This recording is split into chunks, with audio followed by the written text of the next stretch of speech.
Pentagon, as it turned out, got a pass from further condemnation because the next day the World Trade Towers collapsed and the floodgates for more Pentagon funds were wide open. Today, the Pentagon remains the only government agency that is not audited. It has not been audited for 20 years. It promised that it was going to be ready to audit on September 30th of this year. Didn't make it. They still remain beyond any oversight. The amount of, today, bear in mind, the amount of loot lost to Pentagon wasted corruption is more than double than it was during Rumsfeld's time. We've now topped $6.5 trillion of unaccounted revenue in Pentagon spending. Taxpayers may have lost out to 5 of the world's largest war profiteering companies made up of bandits: Lockheed Martin, Boeing, Raytheon, Northrop Grumman, General Dynamics, and other Western firms now own 84% of the global arms trade. Instead of repairing our crumbling roads and bridges or feeding the housing and the needy, the Pentagon's misspent millions brought us taxpayers the F-35 Lightning Air Force strike fighter, an overpriced, underperforming billion-dollar boondoggle. The money wasted on a single jet program could have bought a mansion for every homeless person in America. We're talking the range of $600,000 for every homeless person, including a lot of veterans. Not coincidentally, the Pentagon also demanded that it remain exempt from environmental scrutiny under any domestic or an international climate treaty. Its chemical spills and its greenhouse gas emissions are not subject to any oversight, review, or regulation. If you want to know who controls a country, see who's exempt from the laws. Banks, war makers, defense contractors. As president, Donald Trump is clearly allied with the forces of plunder, and he signaled his complete willingness to be an agent of political and social repression. He supports the militarization of domestic policing, the construction of for-profit prisons, and the hiring of more police to help fill them. He's campaigned on a strategy of social division, relying on xenophobia, racism, and religious intolerance to pit neighbor against neighbor. And in a troubling trend, prompted by Trump's behavior on the campaign trail and now in the Oval Office, many Americans, are being conditioned to accept that political differences are something worth fighting over. And we no longer mean metaphorically, we mean for real, with fists and bricks and bats and bottles. We've seen this in my hometown of Berkeley. The rich and the powerful clearly understand the strategy of divide and conquer. The 1% has less to fear if the 99% can be subdivided into scores of competing cadres. Instead of working together to find cures to existential problems, including rising temperatures, sea levels, and populations, falling incomes, water tables, and food harvests, we could find ourselves immobilized by suspicion, anger, and fear of one another. Representative Tulsi Gabbard from Hawaii said, "Change is coming, and it's up to us whether that change will be transformative or catastrophic. I misspelled it. I'm misspelling it. Catastrophic. We don't have time to fight amongst each other," she wrote. "We don't have time to engage in partisan rhetoric and bickering. We must view the change we want to see in the world.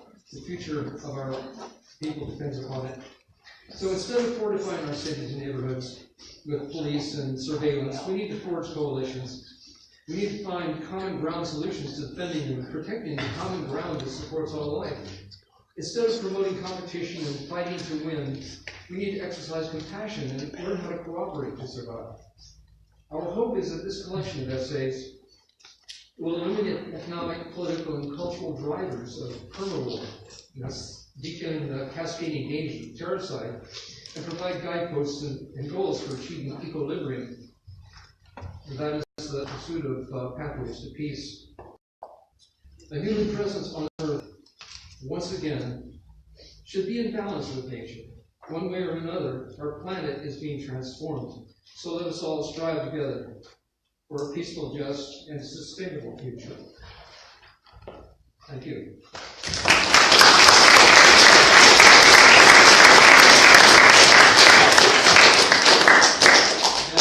And there's one last short video, which I filmed during a Pentagon so-called humanitarian exercise in 1999. And it shows what the Pentagon is planning for our future. War games in American studies. Are you over time? No, but you're going to have to check that. Oh. I don't know. Oh, yeah, I'm coming. So once again, we need a warm-up act. Yes. Top button. Power. Power up. Well, while that's warming up, let me Comments? Anyone got a question for Gar? Yeah. What do you think so far? What do you think so far? Someone give him a hard time. I still get some steady wonder. Yeah, go. Someone's got a question, Gar. Go ahead, please. So this doesn't really pertain to your speech, but in the video, it stated that drone pilots were being extremely vulnerable to PTSD cases. But what would you say compared to normal infantry soldiers serving actually in Afghanistan or Iraq? What would their PTSD cases compare to the numbers in the other cases? I haven't seen the comparative study, but we do know that they both suffer from similar trauma diagnostics. An interesting thing to compare would be the suicide rates between combat soldiers and drone pilots. I haven't seen anything on it, but I will look into that and maybe put something on my website. There are a number of good videos out and some good anti-drone speakers. Chris Westmoreland, who's a drone operator, is very persuasive and certainly believable speaker on that issue. And if he's ever in town, get listening. So, Gar, I've researched this. The rates are very comparable. The thing about the drone operators, it's not just the disconnect between living in Las Vegas and then going out to Creech Air Force Base to kill people. It's also that a lot of the people they kill, they track over days and days, and they see in people and the civilians that they end up killing into collateral damage. And yet many of the soldiers actually in combat don't have that ongoing relationship with the victims that they kill. So it leads to, in fact, surprisingly for the military, high rate of post-traumatic stress. Yeah. That is an interesting spin on the idea of combat. We think of drone operators as being engaged in this disconnected war, but they're really more connected with their targets than some pilot in a plane who's dropping a bomb or somebody who's launching a cruise missile. So they may suffer even worse. Okay, let's move to this next video about Project Urban Warrior, Operation Urban Warrior. This was a program of the U.S. military designed to study warfare in what they call the urban battlescape. Is this the one that freaked out everyone in Texas? They thought Obama was about to put everyone over the gun in the concentration camp? Yeah, every time we stage one of these urban war exercises, they freak out the local population. They frequently don't even tell anybody but the local mayor and police chief. And then suddenly people wake up in the middle of the morning with the sounds of rifle fire and concussion grenades going off. Yeah, literally. And still these exercises continue.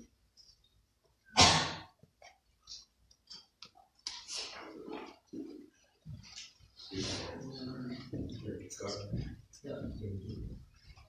It's not continuing. Isn't this one you wanted to show? That's another question.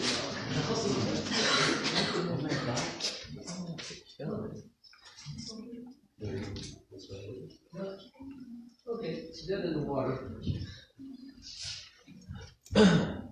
So, You have another question here. all righty. Thank you.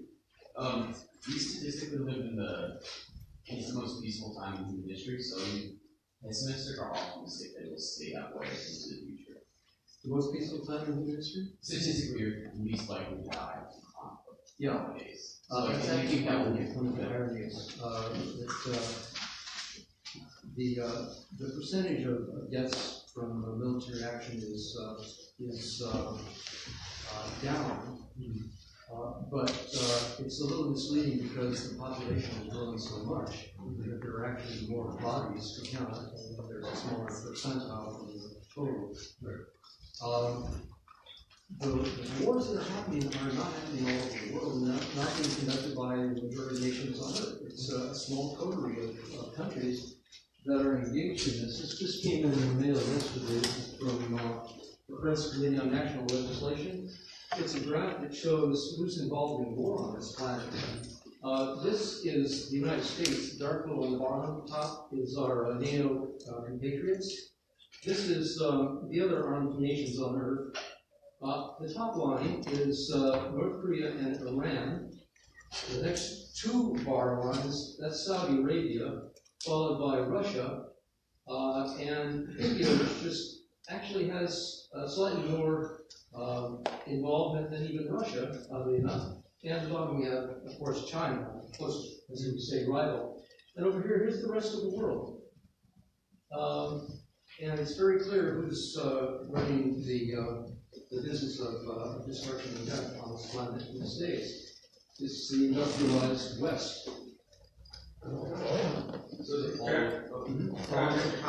The other thing, though, is the expenditures on military potential are very high per capita. All it will take is a war with North Korea, and that statistic is dead and buried.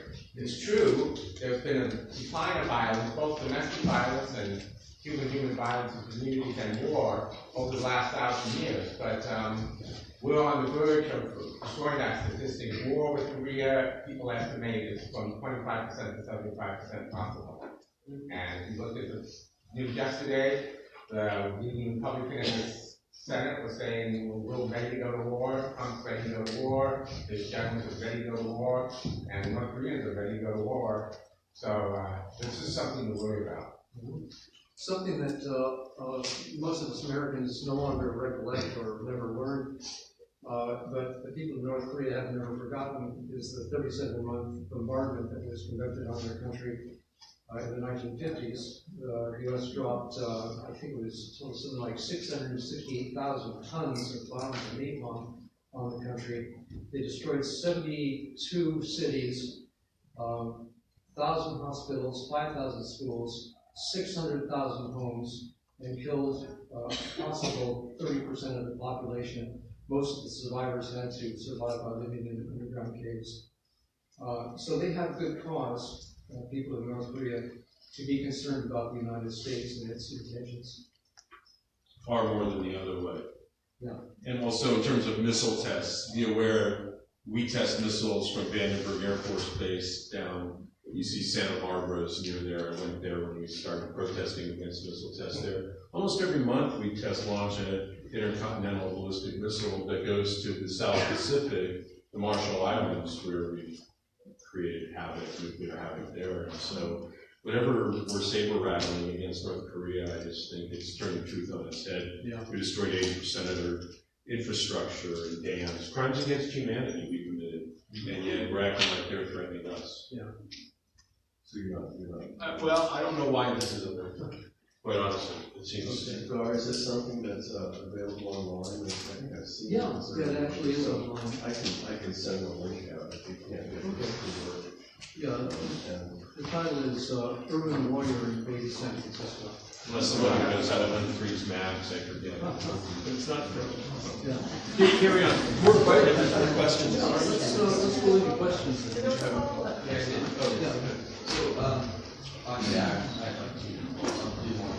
So, you talked about how the U.S. destroyed around 80% of North Korea's infrastructure. What would you have recommended the United States do when the North invaded the South in the Korean War? If they were separate after World War II, the Soviets had the North and we had the South. and then the North attack? Should we have let them take the South? Should we have defended the South without a bombing campaign? I mean, the same argument can be for World War II, right? Should we have done nothing? Should we still have done it? Should we have done it without bombing places like Dresden and Tokyo, firebombings? Are you against the Korean War, or are you against how it's conducted? Those are two very fundamental questions. Certainly against the way wars are conducted, it's easy to draw parameters around some behaviors that are especially execrable. The use of napalm, use of the tactic of bombing cities from the air. That in itself should, well, in some areas it is considered against the war. It was a war crime in World War I. Yeah, aerial bombardment of cities. It was a war crime in World War I, and by World War II it was practiced. Yeah. So. But it's, there's an interesting environmental problem to that too. When you bomb these cities like we've been doing, as we've seen in the Middle East, Syria, Iraq, the rubble left behind is not only terrible to look at and distressing and depressing, it's frequently toxic. It has to be removed, and those cities, are they going to be rebuilt? If they're going to be rebuilt, it's going to take a lot of trucks and gasoline burning to get that rubble removed, get the cities replaced, and then the concrete, producing concrete happens to be one of the worst industrial practices in terms of generating greenhouse gases. So you see the cities burning. Whenever you see smoke in war, that means this pollution is going to have an impact. And we should think twice before we continue destroying any more cities. There's also, oddly enough, as one of our writers points out, a shortage of sand. We're running out of sand. Sand that can be used in construction. It's essential to modern civilization. It's the mortar of empires. And we're running short. And now we are destroying cities that have to be rebuilt. But to get back to your really important question, I'm not sure I have the best answer to it.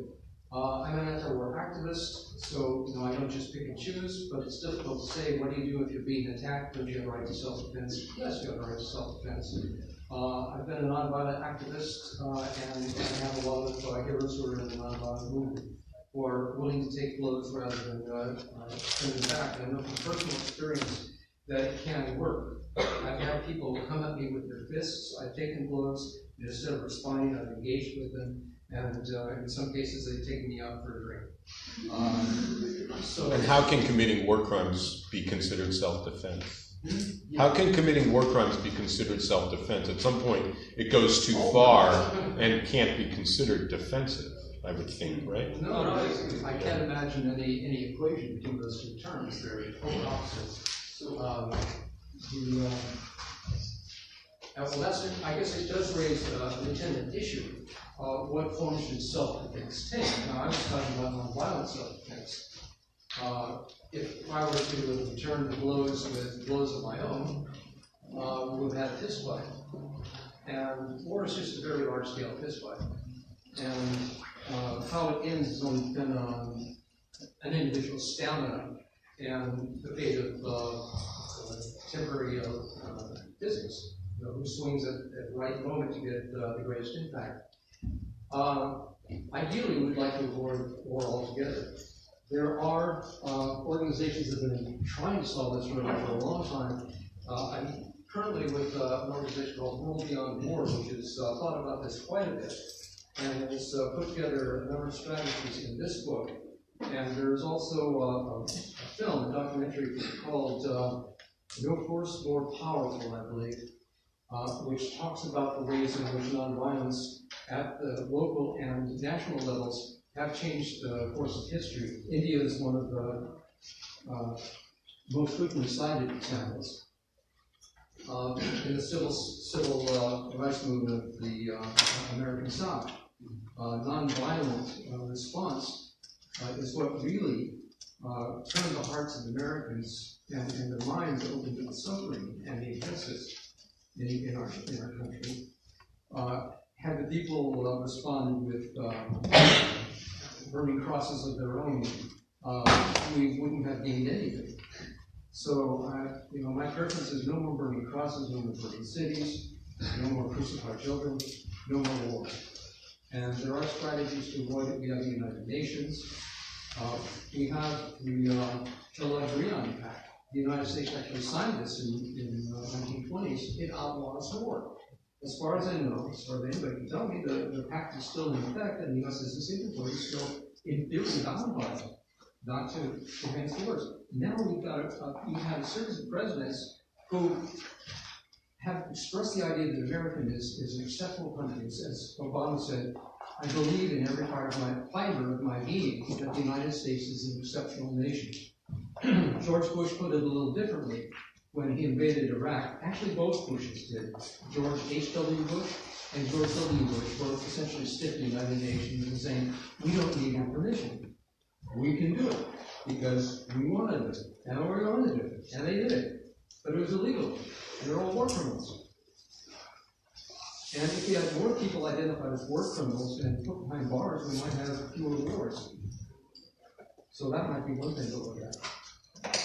But in the meantime, David Hartzell, there are a lot of very good anti-war groups that are trying to find alternatives to armed combat. One thing actually that did work, North Korea is a good example. North Korea has a long tradition of being belligerent. And because, but under Bill Clinton's administration, he engaged with North Koreans. He sent emissaries, they dealt, they negotiated.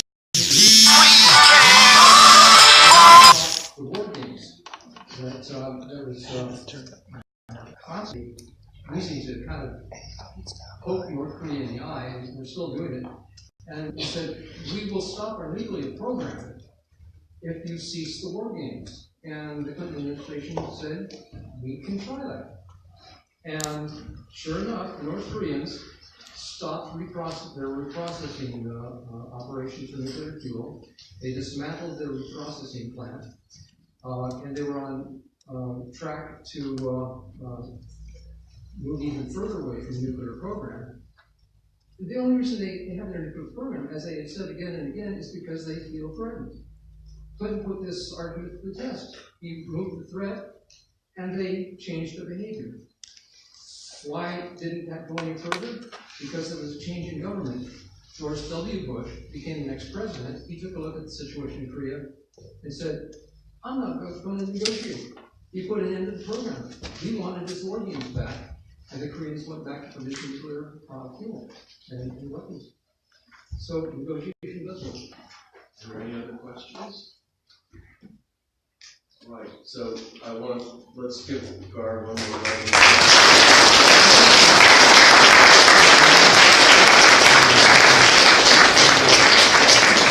I'm sure he's happy to answer any questions you might have if you want to approach it.